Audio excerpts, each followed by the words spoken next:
coisa boa estarmos juntos nesta tarde para refletirmos um pouco sobre a palavra de Deus e o que Deus tem para nós.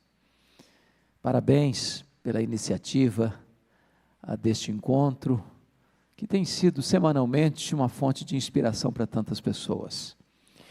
Eu quero ler com vocês o texto de Efésios, capítulo 3. Efésios, capítulo 3. Versículos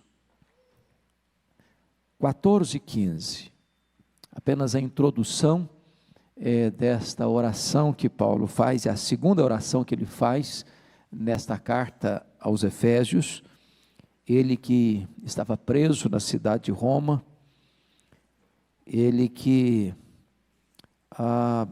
impossibilitado de visitar as igrejas, escreve cartas para as igrejas, e aqui ele faz uma oração, e eu vou pegar apenas a introdução desta oração, para servir de tema para a nossa palavra aqui hoje à tarde. Efésios 3, 14 e 15 diz assim: por esta causa me ponho de joelhos diante do Pai, de quem toma o nome toda a família, tanto no céu como sobre a terra. Fundamentado nesse versículo 14, eu gostaria de evocar uma frase já conhecida de vocês, mães, mulheres, servas de Deus, que tem circulado o Brasil todo, e o tema é esse: mães de joelhos, filhos de pé. Mães de joelhos, filhos de pé. Por esta causa me ponho de joelhos diante do Pai. Há momentos na vida em que a urgência do pedido nos leva a nos humilharmos debaixo da poderosa mão de Deus. Há momentos na vida em que as circunstâncias nos levam a nos quedarmos aos pés de Deus. E eu estou absolutamente seguro e certo de que nenhuma causa é mais urgente do que a causa da nossa família, a causa dos nossos filhos. Nós vivemos num mundo distraído com muitas outras coisas. Nós talvez gastamos a maior parte do nosso tempo correndo atrás de coisas. Nós investimos nossa maior energia para construir coisas,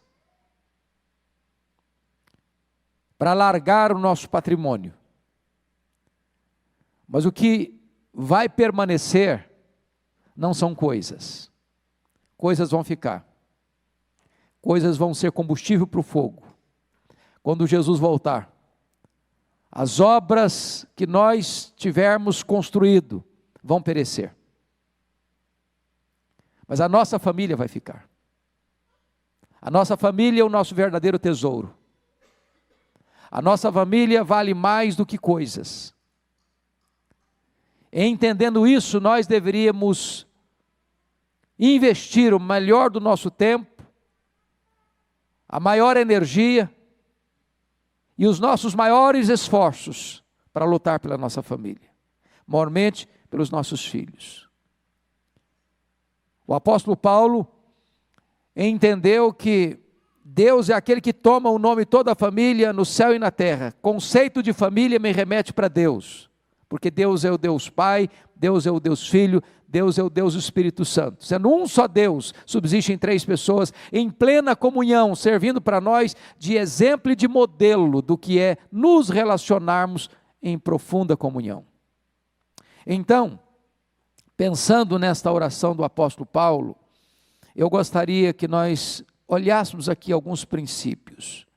Mães de joelhos, para que tenham os filhos em pé, são aquelas mães que na correria da vida, no trânsito complicado de São Paulo, na agenda congestionada do lar ou do trabalho fora do lar, são mulheres que encontram tempo e priorizam a intercessão pelos filhos. Se nós não agendarmos, nós não teremos tempo. Porque a sua e a minha vida, todo dia, vive essa tensão do urgente e do importante. O urgente grita aos nossos ouvidos. Ele bate a nossa porta e ele não tem paciência para esperar. Mas nem tudo que é urgente é importante. Você recebe um convite para ir numa festa, é urgente. Um amigo liga para você convidando para um churrasco, é urgente. E às vezes você sacrifica no altar do urgente o que de fato é importante. Telefone toca é urgente. E quantas vezes nós despendemos mais tempo com o urgente do que com o que de fato é importante? O nosso relacionamento com Deus em favor da nossa família. De nos colocarmos na brecha em favor dos nossos filhos. Eu fico imaginando, por exemplo, a história de uma mulher como Susan Wesley. Hoje quase que é inconcebível dentro da nossa cultura de cidade e da conjuntura em que vivemos, uma mulher ter 19 filhos. Não é verdade? Vocês imaginam isso para vocês? Imaginam isso para as filhas de vocês? É impensável para nós hoje isso. E eu fico imaginando o que é que uma mãe cuidando de 19 filhos. Se essa mulher tem agenda. Se essa mulher tem tempo. E uma coisa que mais me marca na biografia de Susan Wesley, que embora tivesse 19 filhos, todos eles sabiam de uma coisa. 1 hora dessas 24 horas do dia, ela trancava a porta do seu quarto.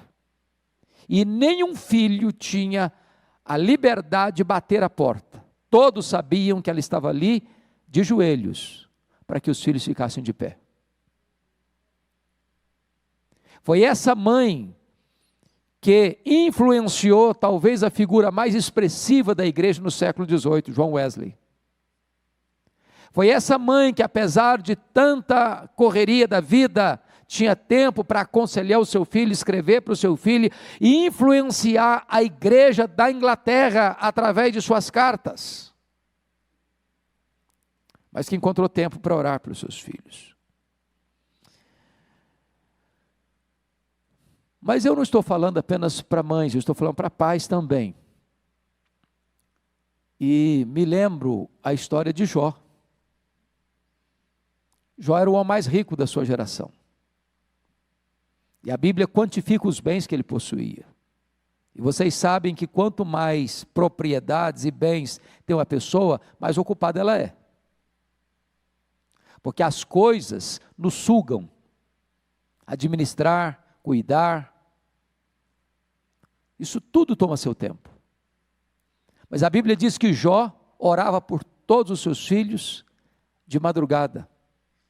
Chamava-os, confrontava-os, aconselhava-os, acompanhava-os, não abria mão, mesmo sendo eles adultos, e mesmo não morando eles mais debaixo do seu teto, de tal maneira que o nosso trabalho de intercessão pelos nossos filhos não se encerra no dia que eles se casam, no dia que eles batem asas do ninho. Deus está procurando mães que se coloquem de joelhos em favor dos seus filhos, que tenham tempo, que tenham agenda, que façam agenda para esse propósito sublime.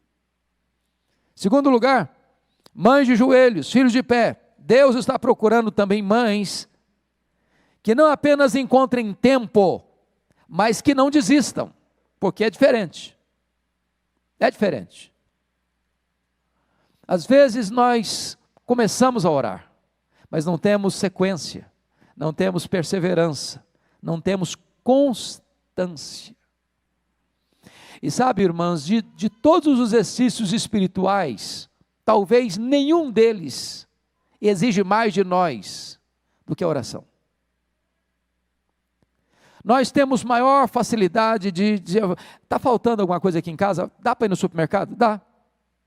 Você pega o seu carro, meia hora para lá, meia hora para cá, isso não custa nada para você. Mas você entrar no seu quarto, fechar a porta, dobrar o seu joelho, ficar 1 hora em oração, isso custa muito para você. Agora, quando você ora e a resposta não chega, com a urgência que você requer, ou que você espera, é outro desafio. Será que eu vou continuar, Senhor? Até quando, Senhor? E talvez alguns de vocês aqui já estão orando pelos seus filhos há anos. E talvez alguns de vocês aqui, e não obstante estarem em oração há anos, ainda não viram nenhum sinal do favor divino em mudar o coração do filho, em mudar o coração da filha, em mudar o cenário espiritual da sua casa, em dar para você um sinal da conversão do seu marido. E quando eu olho para a Bíblia, quando eu olho para a história, me encanta, por exemplo, a atitude daquela mulher Ciro-fenícia. Ela recorre a Jesus, e Jesus fica em silêncio. Os discípulos se aproximam de Jesus, o Senhor despede essa mulher, está incomodando. Agora imagine você estar clamando com urgência por uma filha que está passando um momento amargo, se sentir dispensada, se sentir um objeto descartável. O silêncio de Jesus aflige o coração daquela mulher. E quando Jesus abre a boca, ainda não encoraja, não é bom pegar o pão dos filhos e lançá-lo aos cachorrinhos. E essa mulher, apesar de uma situação tão adversa como esta, diz: eu só quero as migalhas que caem da mesa.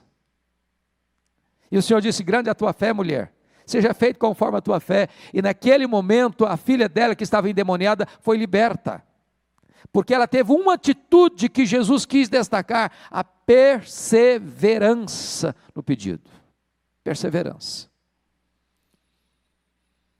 A outra mãe que na história é muito notória foi a mãe de Aurélio Agostinho. Mônica orou nada menos do que 30 anos em favor de Agostinho. Ele era um homem muito culto, ele era um professor de oratória, ela era um grande pensador da sua época, mas era um homem devasso. E a sua mãe orava insistentemente, regularmente, perseverantemente, e fez isso por 30 anos. Que mãe teria estrutura emocional, espiritual, para perseverar em oração tanto tempo? Mais tarde, com a conversão de seu filho, Ambrósio disse o seguinte: um filho de tantas lágrimas jamais poderia perecer. Perseverança. Perseverança.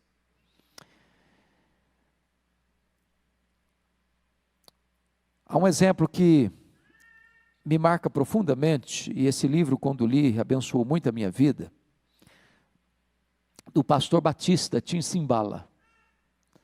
Pastor Tim Cymbala é pastor no Brooklyn, lá em Nova York, e ele estava no momento assim mais otimista do seu ministério. A igreja já passava de 5.000 membros. A igreja tinha uma área da música muito conhecida em toda a América. Mas vocês sabem que as bênçãos espirituais vêm acompanhadas também de batalhas espirituais. Às vezes, o inimigo tenta retaliar-nos. E a maneira mais profunda de retaliar contra nós é atingir os nossos filhos.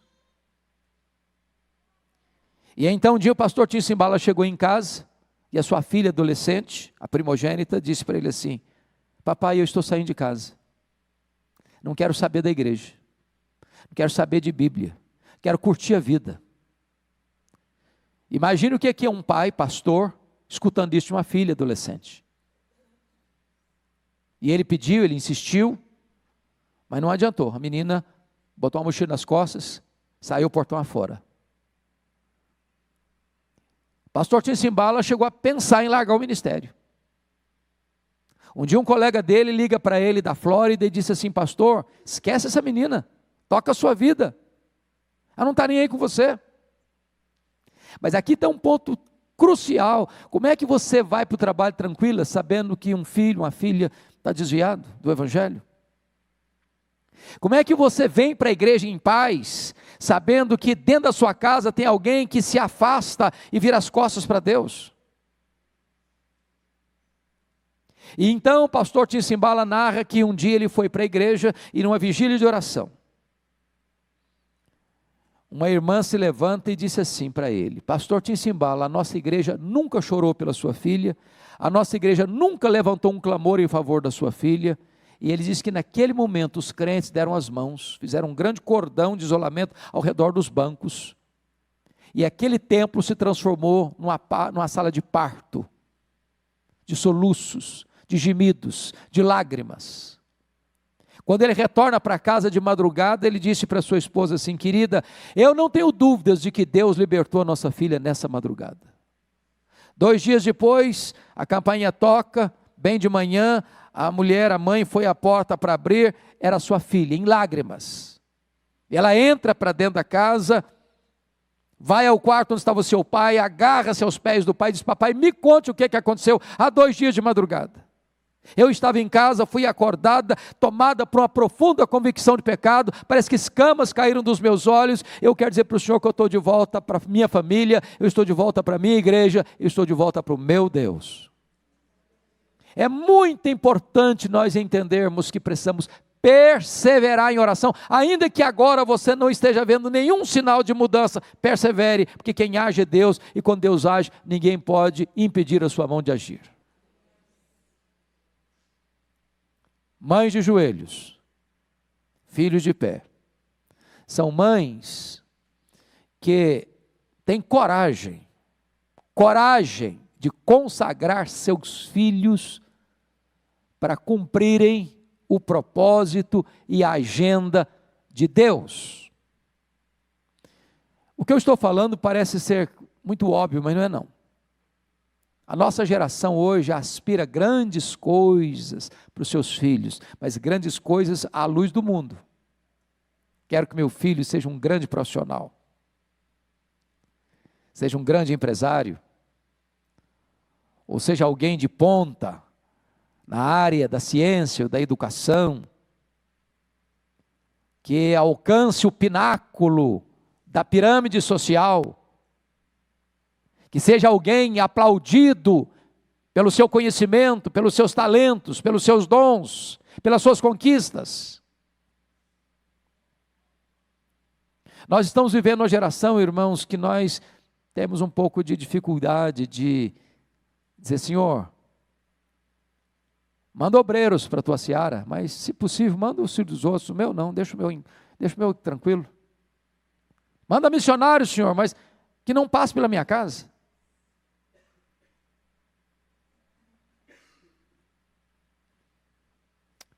Qual foi a última vez você que está aqui hoje orou a Deus para Deus levantar seu filho, sua filha, seu neto, sua neta para a sua obra?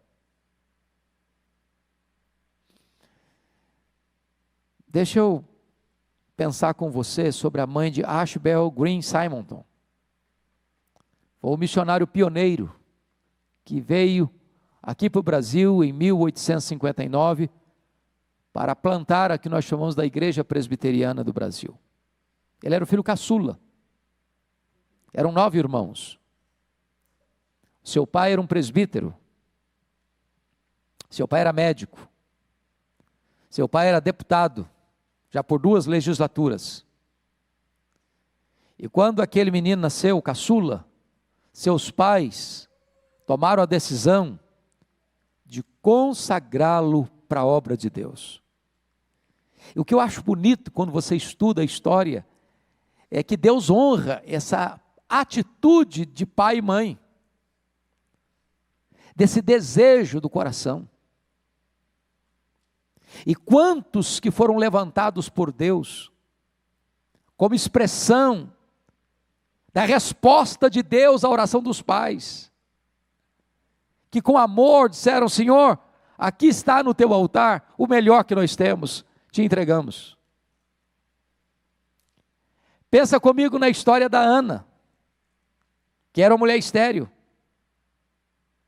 e que chorava na presença de Deus, mesmo que o soluço era para dentro, porque ela só balbuciava, mas ao mesmo tempo que ela só balbuciava, ela despejava em catadupas a sua alma na presença de Deus. E ela fez um voto para Deus, mesmo não podendo ter filhos, mesmo sendo estéril: se tu me deres um filho varão, eu te darei por todos os dias da sua vida, e sobre a sua cabeça não passará navalha. Sabe o que significa isso? Ele vai ser consagrado como um nazireu desde o ventre. Eu quero que ele te pertença desde o ventre. Eu quero consagrá-lo antes mesmo dele nascer. Ele vai ser teu para cumprir a tua agenda e os teus propósitos, e não os meus sonhos. O que eu acho curioso é que Deus responde à oração de Ana. Deus se lembrou de Ana. Deus abriu o ventre de Ana. Ana concebeu, deu à luz um filho, a quem pôs o nome de Samuel. Mas preste atenção, quem era o sacerdote na época? O sacerdote Eli. Como é que ele estava? Avançado em idade. Quem eram os filhos dele? Rofini e Finéias. Como é que eles eram? Homens, filhos de Belial, homens devassos. Olha aí uma boa desculpa para antes: Senhor, eu prometi, mas sinto muito, mas na mão daqueles caras lá, não vou entregar o meu filho não. Eu vou cuidar dele. Mas ela fez a promessa e cumpriu a promessa, e Deus honrou a atitude de Ana, a ponto do seu filho Samuel ser o maior profeta, o maior sacerdote e o maior juiz da história de Israel, o homem que chamou de volta a nação apóstata para a presença de Deus. Mães de joelhos, filhos de pé, são mães que ousam consagrar seus filhos para Deus. Mas deixa eu levantar aqui um quarto aspecto. Mães de joelhos, filhos de pé, são mães que têm coragem de, se preciso for, se sacrificarem, para que seus filhos vivam na presença de Deus.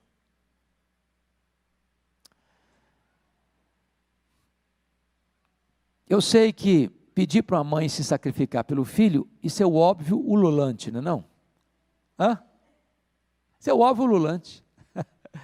Como diz o outro, se tiver apenas um ovo para fritar, a mãe diz assim: eu estou sem fome.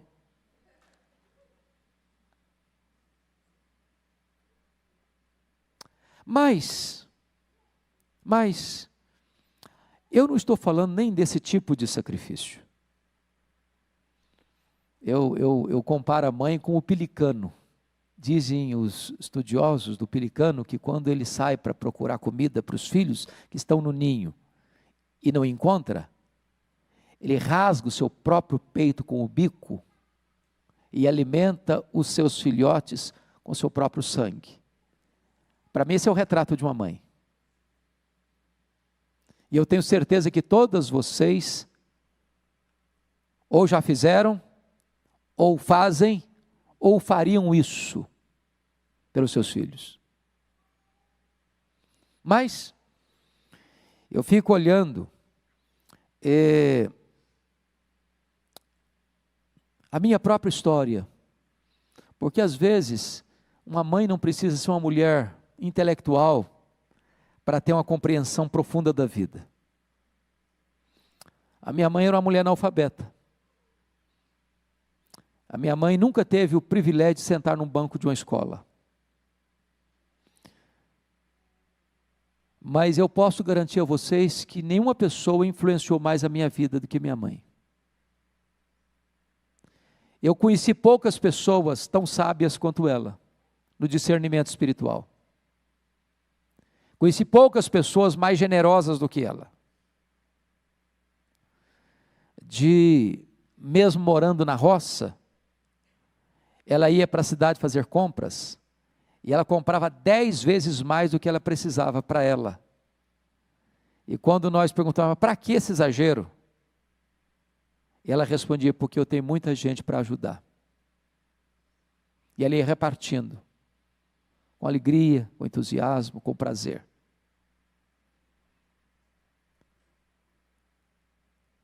Quando ela precisou fazer uma opção entre a vida dela e a minha, porque ela estava grávida e o médico disse, ou você ou o bebê, porque o bebê não vai sobreviver, está em agonia de morte, ou sacrifica a criança, ou você morre com ela. A minha mãe optou em não descartar-me do seu ventre. Ela diz, estou pronto a morrer com ele, estou pronto a morrer por ele, mas eu não desisto dele. E foi nessa conjuntura que ela me consagrou para Deus. E foi nessa conjuntura que Deus ouviu a voz dela. E foi nessa conjuntura que eu nasci.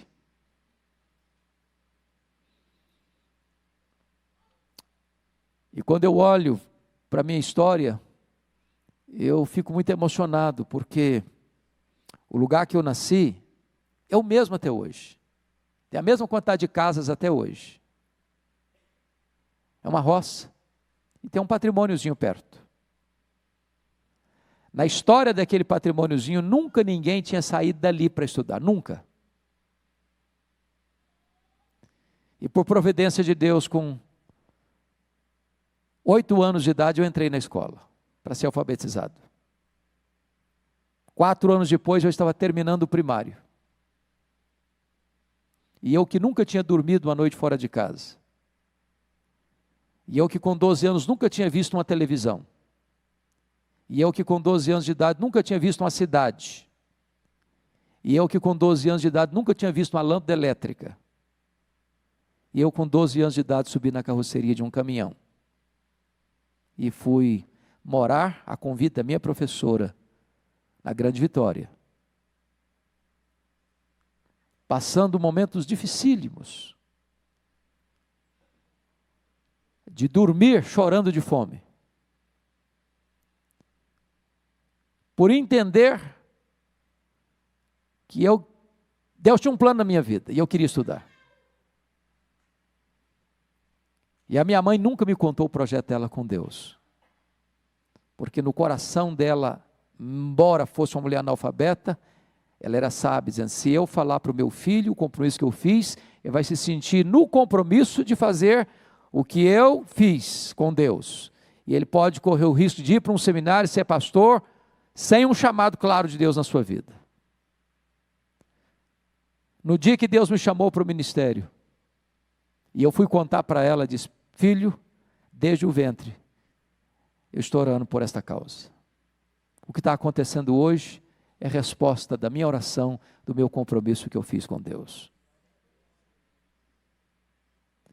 Uma mãe de joelhos, filhos de pé, é uma mãe que está pronta a abrir mão, se preciso for, da sua própria vida, para que os seus filhos cumpram o propósito de Deus na história. Quinto lugar, uma mãe de joelhos, filhos de pé, é uma mãe que não desiste jamais de ver os seus filhos salvos, pela graça de Deus, por meio da fé em Jesus Cristo nosso Senhor. Eu sei que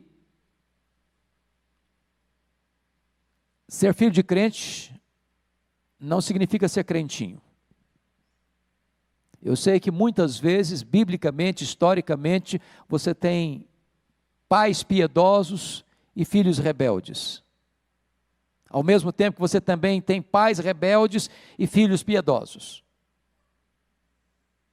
Às vezes a providência de Deus nos leva a esse momento difícil de ter filhos e os filhos não querem saber de Deus. Mas o que é importante é que uma mãe que está pronta por esta causa, eu me coloco de joelhos, é aquela mãe que diz o seguinte, eu não abro mão da salvação dos meus filhos, eu não desisto da salvação dos meus filhos. Eu não aceito passivamente a decretação da derrota na vida dos meus filhos. E essa é uma coisa que faz diferença. Eu conheço muitos pais, muitas mães que já desistiram, que já se acomodaram, que já não oram mais, que já não choram mais, que já não lutam mais. E fico olhando a história de Davi, por exemplo, quando ele chega em Ziclag e vê que a sua família e as famílias de seus homens foram levados cativos pelos amalequitas. O que a Bíblia nos ensina é que Davi orou, que Davi chorou, que Davi se angustiou, que Davi orou, que Davi lutou, que Davi tomou de volta. Em outras palavras, em nome de Jesus, não permita passivamente no seu coração que seus filhos andem longe de Deus, sem que você chore por eles, sem que você ore por eles, sem que você jejue por eles, sem que você lute por eles, sem que você veja um sinal do favor de Deus na vida deles.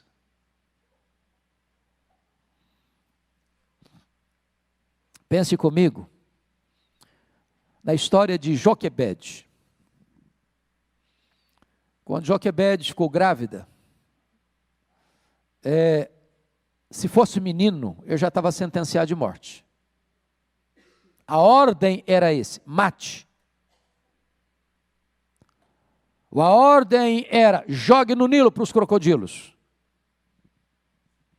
Aquela mãe não aceitou passivamente a morte, a decretação da morte do seu filho. Irmãs, Deus honra isto. Deus vê o coração, Deus vê a motivação, Deus vê a disposição. Eu não sei quantas de vocês aqui têm filhos que ainda precisam se voltar para Deus. Tem alguma mãe aqui que tem filho que precisa voltar para Deus? Tem? Tem algumas? Em nome de Jesus, não abra mão disso. Não desista disso. Não desista disso. Você não criou filhos para o cativeiro. Você não gerou filhos para a morte. Você não gerou filhos para povoar o inferno. Seus filhos são herança de Deus. Não desista deles em nome de Jesus. De Jesus. Talvez demore, mas persevere. Persevere. Há uma história que, desde que li, marca muito a minha vida. É a história de uma mãe na cidade de Londres. E aquela mãe, um dia é abordada pela sua filha única, dizendo assim: mamãe, a senhora me ensinou os caminhos de Deus, mas eu quero curtir um pouco a vida. Eu quero saber o que está do outro lado. Eu quero saber o que é que está pulsando lá fora. Então eu vou sair de casa. E a mãe, com muita tristeza e dor, disse: não, filha, você não pode ir. Você é minha filha única. Você é a minha única companhia. Eu criei você no Evangelho.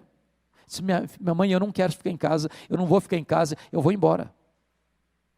E quando aquela menina estava saindo, num impulso maternal, aquela mãe corre no quintal, pega uma flor, uma rosa branca, e disse: filha, leve essa rosa com você. Na sua caminhada pela vida fora, onde você ver uma rosa branca como esta, lembre-se, sua mãe está aqui orando por você, chorando por você, jejuando por você, aguardando a sua volta para casa e a sua volta para Deus. A menina pegou a rosa, botou na mochila, foi embora. Passaram-se vários anos. Aquela moça mergulhou nas sombras mais escuras das trevas do pecado. Chegou o momento que aquela menina pensou em suicídio. E ela estava sobre uma das pontes do rio Thames, em Londres, pensando em se atirar dali para baixo. Quando passa um pregador, vê o semblante abatido dela, a cumprimenta e ela não responde. E o pregador passou, deu mais alguns passos, constrangido pelo próprio Espírito de Deus, ele retorna a moça. E curiosamente ele tinha acabado de ganhar um botão de rosa branca e colocado na lapela do paletó. E ele no impulso disse: filha, eu não sei quem é você, mas eu gostaria de lhe dar um presente. Pegou o botão de rosa, disse: eu quero lhe presentear com esse botão de rosa. A moça pegou o botão, as lágrimas começaram a rolar no seu rosto, e ele disse: eu estou indo pregar na igreja aqui logo depois da ponte, você é a minha convidada. Quando ele começou a pregar, a moça entrou, sentou-se no último banco. Quando ele terminou de pregar, a moça em lágrimas foi à frente, entregando a sua vida para Jesus. E naquele mesmo dia, aquela moça toma o caminho de volta para casa, voltando para sua mãe, voltando para o seu Deus. Você e eu não podemos abrir mão da salvação dos nossos filhos. Mas eu quero concluir. O último ponto que eu gostaria de pensar com vocês é que uma mãe de joelhos, filhos de pé, é uma mãe que se empenha, que se esforça para proteger os seus filhos dos predadores. Nós temos muitos perigos e ameaças que rondam os nossos filhos. Eu acho que vocês vão de concordar comigo que nós vivemos no melhor dos mundos e no pior dos mundos. A geração nossa, de algumas de vocês, com a minha idade, foi uma geração que não teve tantos bens de consumo à disposição. Não sei se vocês viveram a realidade que eu vivi, mas a gente não tinha bens de consumo. Mas nós tínhamos tempo. Nós tínhamos família assentada ao redor da mesa. Nós tínhamos conversa.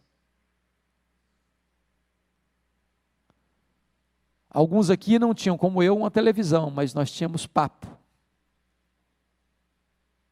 Hoje são muitas coisas que nos distraem. Hoje são muitas janelas abertas para o mundo. Hoje são muitas as vozes que concorrem com a nossa voz de pai e mãe. Hoje são muitas propostas que seduzem os ouvidos dos nossos filhos. Quando os meninos, nossos filhos eram pequenos, eu ia todo dia buscá-los na escola, levar e buscar. E eu achava muito curioso isso lá em Vitória. Era uma grande escola, o Darwin. Era raríssimo o dia em que eu não encontrava um carro de som na porta da escola, panfletando os meninos. Para um convite, para uma boate, para uma festa, para um show, para isso, para aquilo outro. É sabido de todos nós como os traficantes rondam as escolas hoje. São muitas propostas. E nós precisaríamos estar mais atentos com quem os nossos filhos andam. Quem são os amigos dos nossos filhos? Aonde eles estão indo? O que eles estão fazendo? Que horas eles chegam em casa? Há poucos dias um líder de igreja falou para mim assim: eu preciso ir buscar minha filha hoje, 3 horas da madrugada na boate. Eu olhei para ele e falei: como? Eu não entendi o que você falou. Eu estou indo buscar minha filha 3 horas da madrugada na boate.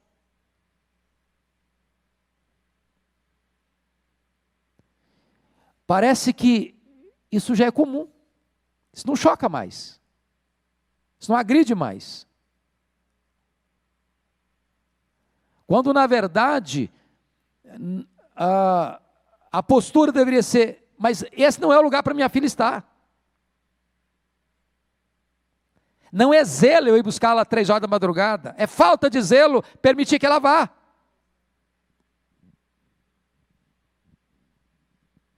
Nós estamos vivendo uma geração que pai e mãe não quer dizer não mais para os filhos, porque dizer não custa. Dizer não gera cara feia. Dizer não leva o filho a entrar para o quarto, fechar a porta e chorar. Mas choro não mata filho. Cara feia não mata filho.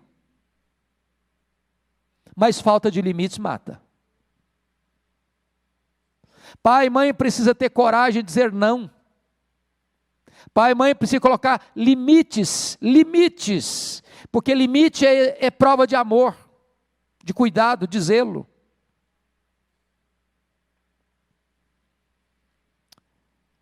Lá em Jó capítulo 39, verso 27 e 28, diz que a águia coloca o ninho dos seus filhos no alto dos penhascos, longe dos predadores. Olha que figura magnífica, que figura impressionante. É certo que nem você nem eu conseguimos acompanhar os passos dos nossos filhos 24 horas por dia, é claro que não. Mas há determinadas coisas que nós precisamos nos acautelar.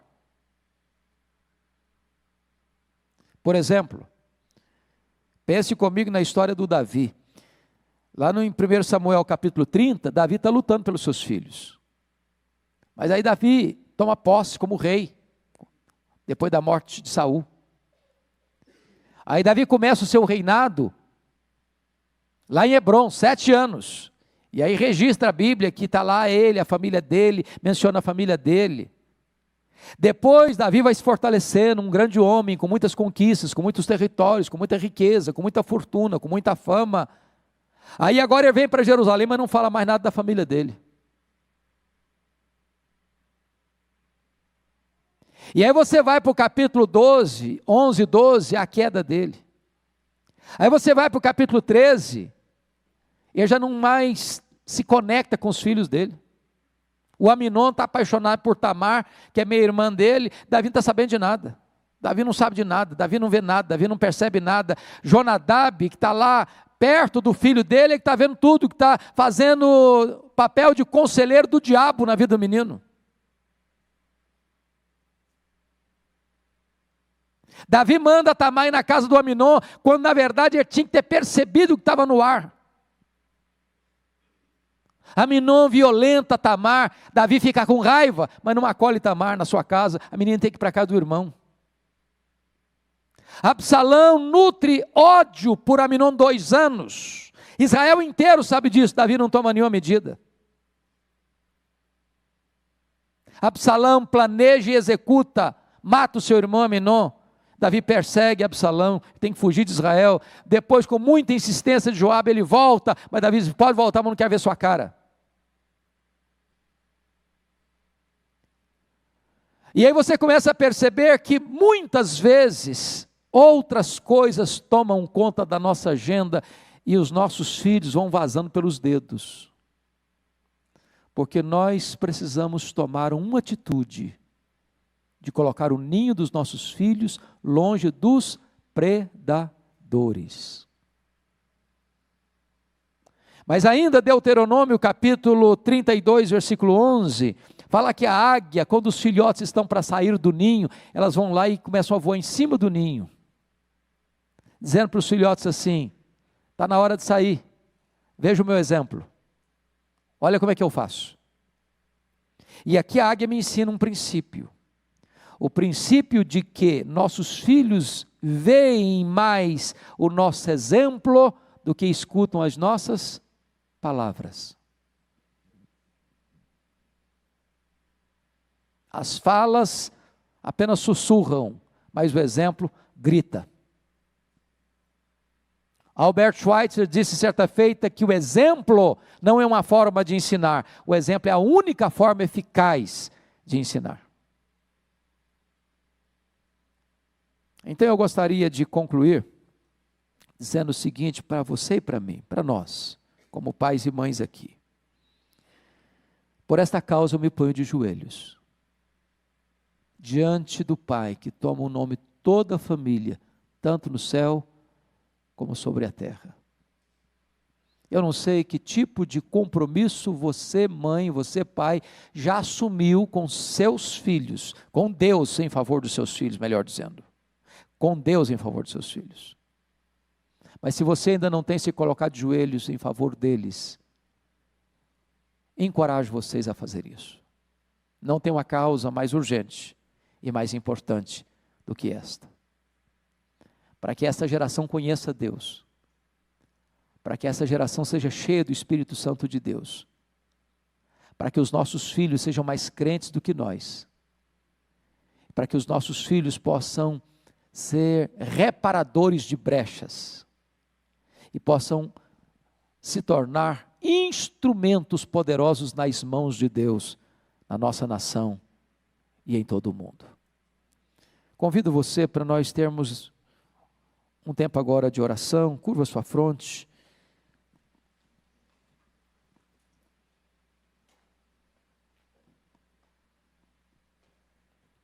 E eu vou fazer esta oração e pedir então permissão a vocês para sair imediatamente, que já está exatamente cronometrado dentro do meu horário de estar no aeroporto, tá bom? Então feche os seus olhos, curva a sua fronte, por favor. Senhor Deus, nós te agradecemos por este encontro tão precioso, por estas mulheres amadas do teu coração, por estas mães de oração, que aqui vieram buscar a tua face, colocar diante de ti seu pleito, seus rogos, seus pedidos, suas súplicas. E nós estamos aqui, Deus, para dizer que nós não abrimos mão dos nossos filhos, eles são teus, nós os consagramos a ti, e nós te pedimos que tu produzas no coração deles o verdadeiro novo nascimento, a verdadeira conversão, que eles nasçam de novo, que eles sejam selados com o Espírito Santo da promessa, que eles te conheçam e te amem e te sirvam e vivam para o louvor da tua glória. Nós apresentamos cada mãe aqui presente, cada pai aqui presente, seus respectivos filhos, para que haja o milagre da salvação nesta casa, a alegria da reconciliação nesta casa, para que haja salvação na terra e glória ao teu nome no céu. Bendito é o teu nome por esta hora preciosa. Oramos com gratidão em nome de Jesus. Amém. Amém.